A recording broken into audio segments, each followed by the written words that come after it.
नमस्कार। आज के वीडियो में बात करते हैं डिफरेंशियल कैलकुलस की।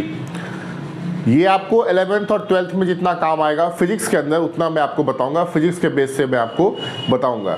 चलिए स्टार्ट करते हैं। अभी तक जो आपने पढ़ा होगा वो आपने पढ़ा होगा एडिशन, सब्सट्रैक्शन, मल्टीप्लिकेशन और डिवीजन। ठीक है, तो अब इस सब का तो यूज आपको पता है कि कहाँ कहाँ होता है। अब जो एक नया टॉपिक आता है वो आता है डिफरेंशिएशन का, कैलकुलस के अंदर आता है मेनली। अब पहले ये समझिए कि हम लोग इसको यूज क्यों करते हैं, क्या यूज है इसका। तो कभी भी अगर चेंज निकालना हो, रेट ऑफ चेंज निकालना हो, तो हम इसको लगाते हैं। जैसे मान लीजिए आप इस पॉइंट से स्टार्ट किए, इस पॉइंट तक आपको जाना है, ठीक है। अभी मान लीजिए अब यहां से यहां तक आप गए, आपको लगा इसकी जो दूरी है वो है आपको 60 किलोमीटर की, ठीक है, और आपको लगा 1 घंटा, 1 आवर, ठीक है। तो अगर आपसे कोई पूछेगा कि आपकी स्पीड कितनी थी, या आपसे कोई ये पूछे कि कितने देर में आए हो, तो आप बताएंगे कि 60 किलोमीटर था और मैं 1 घंटे में आया हूँ, 1 आवर में आया हूँ। तो वो आपको बताएगा कि तुम्हारी जो स्पीड है वो 60 किलोमीटर पर आवर की थी, जबकि कंटिन्यूअसली यहाँ से यहाँ तक आपके 60 किलोमीटर पर आवर नहीं रही होगी। हो सकता है यहाँ पे ट्रैफिक हो तो आपकी स्पीड जो है वो 20 किलोमीटर पर आवर भी हुई हो, 10 किलोमीटर पर आवर भी हुई हो। आप यहाँ पे बिल्कुल डी एक्सेलरेट हो गए हो, मतलब आपका जो है वो एक्सेलरेशन बिल्कुल खत्म हो गया हो। ये भी हो सकता है यहाँ पे आप बिल्कुल स्टॉप हो गए हो, रुक गए हो, 5 मिनट के लिए रुक भी गए होंगे। यहाँ पे हो सकता है आपकी स्पीड जो है वो 100 किलोमीटर पर आवर हो। तो ये आपका चेंज है।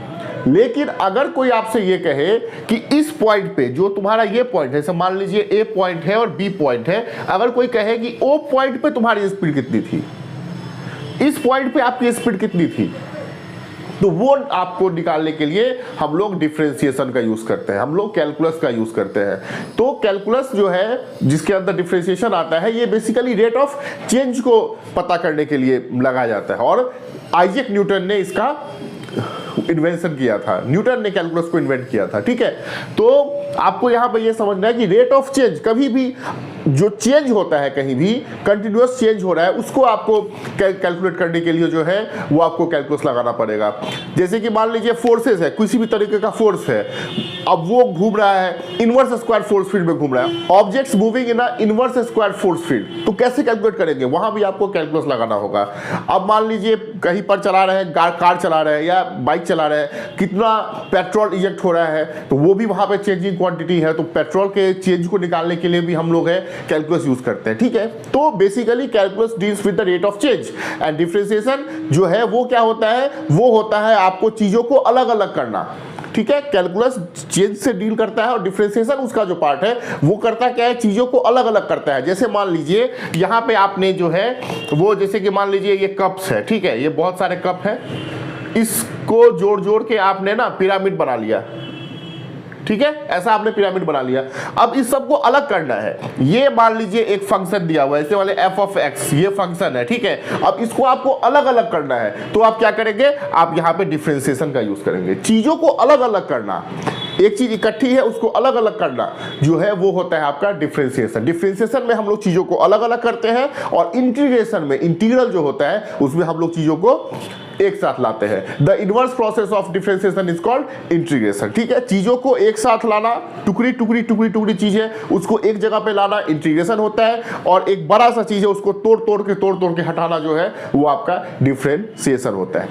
क्या हो गया पहला इसका, रेट ऑफ चेंज को पता करता है ये।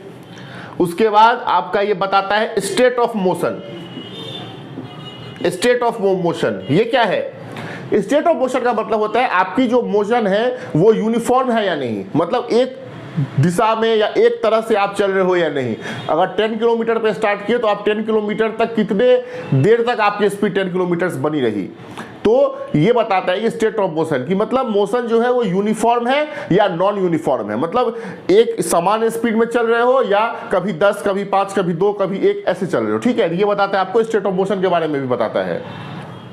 उसके बाद इसमें क्या होता है कि एक क्वांटिटी में दूसरे की अपेक्षा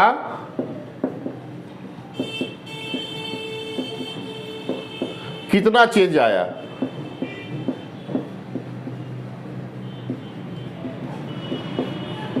ये भी बताता है कि एक क्वांटिटी जो है उसके क्वांटिटी में, मतलब एक क्वांटिटी जो है उस क्वांटिटी में दूसरे क्वांटिटी की अपेक्षा कितना चेंज आया, यही बताते हैं आपका डिफरेंशिएशन। ठीक है, चलिए अब देखते हैं इसके टर्म्स को। तो इसका जो टर्म होता है पहला वो होता है dy/dx। अब इसको पढ़ेंगे कैसे, इसको पढ़ेंगे differentiation of y with respect to x, मतलब differentiation of y with respect to x। ठीक है, इसको ऐसे पढ़ेंगे। और ये d क्या है, इसको हम लोग बोलते हैं डिफरेंशियल ऑपरेटर। डिफरेंशियल ऑपरेटर कहीं भी अगर आपको ऐसा दिख गया तो आप समझ सकते हैं कि ये डिफरेंशियल ऑपरेटर है, इसको हमको डिफरेंशिएशन में लाना है। तो dy/dx पढ़ेंगे कैसे, differentiation of y with respect to x, मतलब y का डिफरेंशिएशन x के रिस्पेक्ट में। ठीक है, अब हम लोग कुछ फॉर्मूला देखते हैं डिफरेंशिएशन का और कुछ बेसिक रूल देखते हैं कैसे कैसे होता है। ठीक है, तो पहला देखिए, पहला फॉर्मूला जो होता है सबसे इंपॉर्टेंट फॉर्मूला वो होता है dy/dx मतलब y इज इक्वल टू दिया हुआ है x to the power n। ठीक है, तो dy/dx x to the power n, इसका होता है nx to the power n-1, power पीछे पावर में से एक हट जाएगा। ठीक है, ये फॉर्मूला काफी इंपॉर्टेंट फॉर्मूला है फिजिक्स के बेस से। इसको अगर हम करेंगे तो एक एग्जांपल लेके चलते हैं। जैसे दे दिया आपको y is equal to 3x², अब पूछेगा इसका आपको dy/dx फाइंड करना है, इसका dy/dx आपको फाइंड करना है। कैसे करेंगे, dy/dx 3x²। अब इसको देखिए, इसको पीछे लाइए 6x। ठीक है, मान लीजिए दे दिया 10x³, तो क्या करेंगे dy/dx कैसे करेंगे इसको, 10 इंटू 3x3 - 1 30x²। ठीक है, तो ये ऐसा है, बिल्कुल आसान सा फॉर्मूला है, बस आपको याद रखना है कि dy/dx x to the power n मतलब nx to the power n-1। ठीक है, वेरिएबल का पावर कांस्टेंट है, ये याद रखना है। वेरिएबल का पावर कांस्टेंट है तो क्या होगा, पावर पीछे पावर में से एक घट जाएगा। और इसी में एक होता है कांस्टेंट का पावर वेरिएबल, वो भी अभी मैं आपको बताऊंगा, पहले आप इसको समझ लीजिए। ठीक है, अब फॉर्मूले से स्टार्ट करते हैं। अभी जो मैंने आपको बताया पहला फॉर्मूला क्या हो गया, y is equal to x to the power n है, तो क्या हो जाएगा dy/dx, इसका क्या हो जाएगा nx to the power n-1, पहला फॉर्मूला हो गया। ठीक है, दूसरा आ जाइए, अब इसके बेसिक रूल्स है, इसको एकदम बिल्कुल समझते चलिएगा। dy/dx x है, मतलब y is equal to x दिया हुआ है, तो dy/dx कितना हो जाएगा 1। तीसरा फॉर्मूला आ जाइए, dy/dx अगर कांस्टेंट दिया हुआ है तो कांस्टेंट का डिफरेंशिएशन हमेशा 0 होता है, ये आपको हमेशा याद रखना है। कांस्टेंट अगर कहीं पर भी है तो उसका डिफरेंशिएशन हमेशा 0 होगा। इसके बाद आपका आता है dy/dx √x, अगर √x है तो क्या हो जाएगा, √x का होता है 1/2 √x। ठीक है, चौथा फॉर्मूला होता है आपका dy/dx 1/x, इसको आप याद कर लीजिए। बेसिकली ये जो बनता है वो आपको बनता है u/v पे, वो भी वही मैं बताऊंगा, लेकिन इसको याद कर लीजिए, बराबर काम आएगा। इसका सिंपल है, इसका होता है 1/-1/x²। ठीक है, उसके बाद जो अगला फॉर्मूला है वो होता है आपको एक्सपोनेंशियल का होता है, वो होता है dy/dx e⁻x का सीधा e⁻x। ठीक है, उसके बाद 6 नंबर पे आ जाइए। 6 नंबर फॉर्मूला क्या कहता है, dy/dx log x का होता है 1/x। 6 के बाद जो है वो आपका 7 नंबर पे आ जाइए। 7 नंबर है dy/dx कांस्टेंट का पावर वेरिएबल e⁻x। ठीक है, तो e⁻x तो क्या हो जाएगा, यहाँ पे क्या था, वेरिएबल का पावर कांस्टेंट, यहाँ पे है कांस्टेंट का पावर वेरिएबल, तो इसका क्या हो जाएगा e⁻x का e⁻x, ये आ जाएगा आपको लॉग में log a, ये आपको याद रखना है। ठीक है, 7 तक हो गया आपका। उसके बाद एक और फॉर्मूला होता है, वो होता है आपका dy/dx, ये आपका log, अगर log का बेस चेंज है तो क्या होगा, log a बेस x है तो क्या हो जाएगा, तो log x का कितना होता है 1/x log a। ठीक है, ये होता है आपका फॉर्मूला। तो ये 8 फॉर्मूले हैं, ये आपको ध्यान में रखने हैं। इसके बाद आपका हाँ कुछ रूल है वो देख लीजिए। dy/dx k × u, मतलब कांस्टेंट के साथ अगर है तो क्या होगा, आप यहां पे कांस्टेंट को बाहर कर लेंगे, dy dx u का डिफरेंशिएशन कर देंगे। ठीक है, ये आपका पहला रूल होता है। कांस्टेंट के साथ है तो कांस्टेंट बाहर हो जाएगा। ठीक है, उसके बाद dy dx u plus minus v क्या होगा, dy dx u plus minus dy dx v। ठीक है, चाहे प्लस रहे चाहे माइनस रहे, ऐसा हो जाएगा। तीसरा क्या होता है, तीसरा होता है dy dx u इंटू भी। ये याद रखिएगा। इसको मैं आपको एक ट्रिक बताता हूं जिससे आप कभी नहीं भूलेंगे। इसको याद करने का प्रयास मत कीजिएगा, इसको बनाने का प्रयास कीजिएगा। कैसे करना है वो देखिए। इसमें क्या कीजिए, फर्स्ट फंक्शन सेकंड फंक्शन, ठीक है, पहले वाले को छोड़िए, दूसरे वाले का डिफरेंशिएशन कीजिए। ठीक है, उसके बाद प्लस यहां पे आपने दूसरे वाले का डिफरेंशिएशन किया है तो दूसरे वाले को छोड़िए और पहले वाले का डिफरेंशिएशन कर दीजिए, हो गया, सिंपल। इसके बाद एक और होता है जिसका अभी मैंने आपको बताया था ना, 1/x का डिफरेंशिएशन माइनस 1/x²। ठीक है, अब वो ये कैसे होता है वो देखिए, d/dx ये तो था आपका u इंटू भी, एक होता है u/v है तो क्या करेंगे, यहां पे आप करेंगे क्या, सबसे पहले इसको भी याद नहीं करना है, बस आपको समझ लेना है कैसे होता है। सबसे पहले आप यहां पे कीजिए क्या, डिनोमिनेटर का स्क्वायर कर दीजिए। ठीक है, अब आपने यहां पे डिनोमिनेटर का स्क्वायर किया है तो डिनोमिनेटर को आप खाली छोड़िए, डिफरेंशिएशन कीजिए न्यूमरेटर का। ठीक है, बीच में माइनस साइन डालिए। उसके बाद आपने यहां पे न्यूमरेटर का डिफरेंशिएशन किया है तो आप यहां पे न्यूमरेटर को छोड़िए और डिनोमिनेटर का डिफरेंशिएशन कर दीजिए। ये होता है आपका u/v। ये दो फॉर्मूले लोगों को याद नहीं होते रहते हैं और इसको याद करने की जरूरत नहीं है। अब हम लोग देखते हैं ट्रिग्नोमेट्रिक फंक्शन को। तो पहला क्या होता है, d/dx sin x। sin x का डिफरेंशिएशन होता है cos x। ठीक है, दूसरा हो गया d/dx sin x था तो यहाँ पे cos x का डिफरेंशिएशन कितना हो जाएगा, माइनस ऑफ sin x, ये याद रखना है। ठीक है, तीसरा हो जाएगा d/dx sin cos 10 होता है। उसके बाद tan x का क्या होता है, tan x का होता है sec² x। ठीक है, उसके बाद आपका हो गया sin cos 10 sec x का क्या होता है, sec x into tan x। ठीक है, sin cos 10 sec cot cos x, cot x पे आ जाइए, d/dx cot x का क्या होता है, cot x में हो जाएगा माइनस ऑफ cosec² x। ठीक है, उसके बाद 6 पे आ जाइए, d/dx sin cos 10 sec cot cosec² x। cosec² x का क्या हो जाएगा, minus of cot x into cosec x। चलिए अब एक क्वेश्चन देखते हैं, बिल्कुल आसान सा क्वेश्चन देखेंगे। कैसे देखते हैं वो देखिए। मान लीजिए एक पार्टिकल मूव कर रहा है। ठीक है, ए पार्टिकल इज मूविंग, उसका पोजीशन दे रखा है आपको x = 12t plus 5t plus 2, ये उसका पोजीशन दे रखा है। ठीक है, और आपको बोल रहा है कि आप एक्सीलरेशन और वेलोसिटी निकालिए, टाइम = 2 सेकेंड पे, 2 सेकेंड पे आपको निकालना है। कैसे निकालेंगे, सबसे पहले आपको पता होना चाहिए एक्सेलरेशन का फॉर्मूला, वेलोसिटी का फॉर्मूला कैलकुलस के टर्म में। तो वेलोसिटी का फॉर्मूला क्या होता है, dx/dt।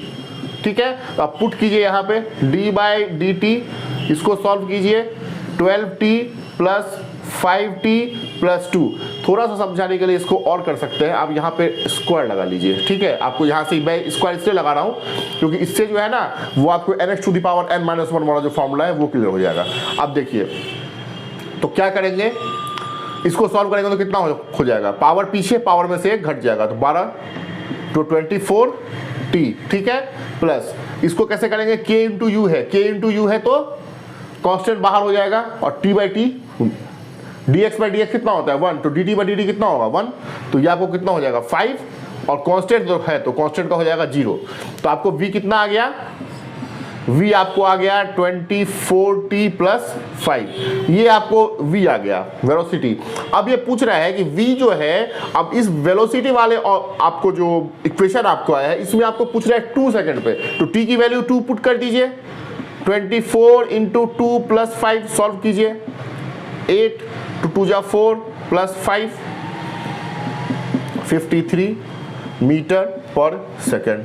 ठीक है, तो वेलोसिटी आ गया आपको कितना 53 मीटर पर सेकेंड इस पार्टिकल की, time is equal to 2 second पे पोजीशन दिया हुआ था, समझ गए। अब इसी से आपको एक्सेलरेशन अगर पूछ रहे तो एक्सेलरेशन कैसे निकालेंगे। एक्सेलरेशन का फॉर्मूला क्या होता है, एक्सेलरेशन क्या होता है, rate of change of velocity with respect to time. तो क्या हो जाएगा, rate of change of velocity with respect to time dv by dt। अब इस वाले फॉर्मूले में आप डाल दीजिए, क्या हो जाएगा, v का कितना दिया हुआ था 24t प्लस 5। अब ये देखिए d by D T 24t plus 5, ठीक है, तो d by D T 24t plus D by D T 5। अब हो गया, अब समझ में आ जाएगा। तो कितना हो जाएगा, ये 24 कांस्टेंट बाहर हो जाएगा, t से t कितना हो गया 1 प्लस कांस्टेंट है तो ये 0 हो जाएगा, इक्वल टू 24 मीटर पर सेकंड स्क्वायर। एक्सेलरेशन आ गया कितना 24 मीटर पर सेकंड स्क्वायर। ठीक है, तो वेलोसिटी निकल गया और एक्सेलरेशन निकल गया। तो ये आपका एक मैंने आपको एग्जांपल देके भी बता दिया कि कैसे आपका निकलता है और कैसे ये वाला फॉर्मूला इतना ज़्यादा इंपॉर्टेंट है और इस फॉर्मूले को हमेशा आपको याद रखना है। इंपॉर्टेंट तो सारा फॉर्मूला है लेकिन ये वाला फॉर्मूला हमेशा आपको याद रखना है। ठीक है, अब इसके बाद एक और होता है, वो होता है चेन रूल, जिसको हम लोग बोलते हैं बाय फंक्शन ऑफ फंक्शन। ये भी आपको काम आएगा, इसको देख लेते हैं तो थोड़ा।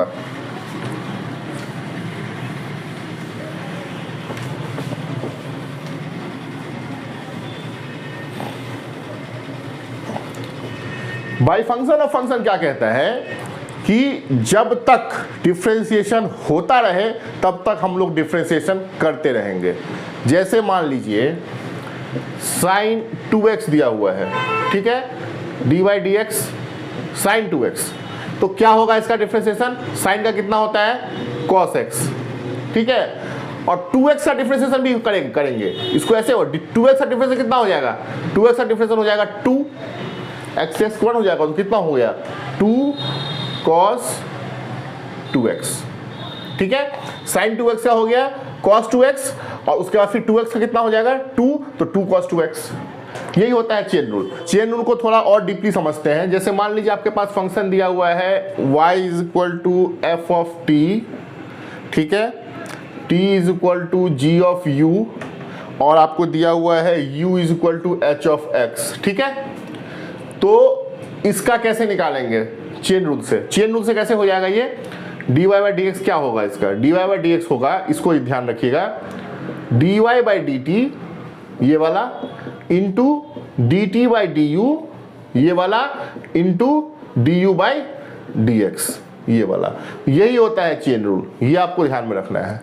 अब थोड़ा एक और एग्जांपल समझते हैं। जैसे मान लीजिए e की पावर 10x दिया हुआ है, तो कैसे करेंगे, तो ये भी आपको चेन रूल से ही होगा, e की पावर x का सीधा e की पावर x, तो e की पावर 10x था तो e की पावर 10x का e की पावर 10x इंटू 10x का कितना होता है sec स्क्वायर x, तो इसका dy बाई डी एक्स आपको इतना आ जाएगा e 10x into sec square x। तो इसका सिंपल है, जब तक डिफरेंशिएशन होता रहेगा तब तक हम लोग डिफरेंशिएशन करते रहेंगे, बस यही चीज है, ये फॉर्मूले से आपको हो जाएगा। इसके बाद कुछ इनवर्स फंक्शन होता है, उसका भी देख लीजिए। पहला होता है D by D X sine inverse X, इसका हो जाएगा 1 by root under 1 minus X square. उसके बाद दूसरा होता है D by D X cos inverse X, ये आपको इनवर्स ट्रिग्नोमेट्रिक फंक्शन है, उसका देखते हैं, इसका हो जाएगा minus of 1 by 1 minus X square. उसके बाद तीसरा होता है D by D x tan inverse x, tan inverse x का हो जाएगा 1 बाई 1 प्लस एक्स स्क्वायर। उसके बाद आपको हो जाएगा चौथा होता है D by D X cot inverse X, cot inverse x का हो जाएगा minus of 1 by 1 plus X square. इसके बाद आपका होता है sec inverse X, D by D X sec inverse X, sec inverse x का कितना होता है 1 by modulus of X root under x square minus 1, ठीक है। उसके बाद आपका बच गया D by D X cosec inverse x, cosec inverse x का होता है 1/√अंडर modulus of x into root under x square minus 1, ऊपर में माइनस साइन लगा दीजिए, ठीक है। तो ये सारा आपका था डिफ्रेंसिएशन, जिसके अंदर की हम लोग चेन रूल मैंने आपको बताया, सारे फॉर्मूले मैंने अब बताए, क्यों डिफ्रेंसिएशन यूज़ करते हैं वो मैंने आपको बताया, इन्वर्स फंक्शन का बताया, लॉगरिथमिक का बताया। तो इतना मैंने बताया है कि जिससे कि आपको फिजिक्स के न्यूमेरिकल्स में प्रॉब्लम ना हो 11th और 12th में, ठीक है। डिफ्रेंसिएशन क्यों यूज़ करते हैं वो मैंने आपको बताया, कैलकुलस क्या है वो मैंने आपको बताया। अब नेक्स्ट वीडियो जो होगा उसमें मैं आपको इंटीग्रेशन के बारे में बताऊंगा। इंटीग्रेशन भी सिंपल है, जस्ट इसका इन्वर्स प्रोसेस है, ठीक है। तब तक के लिए थैंक यू वेरी मच।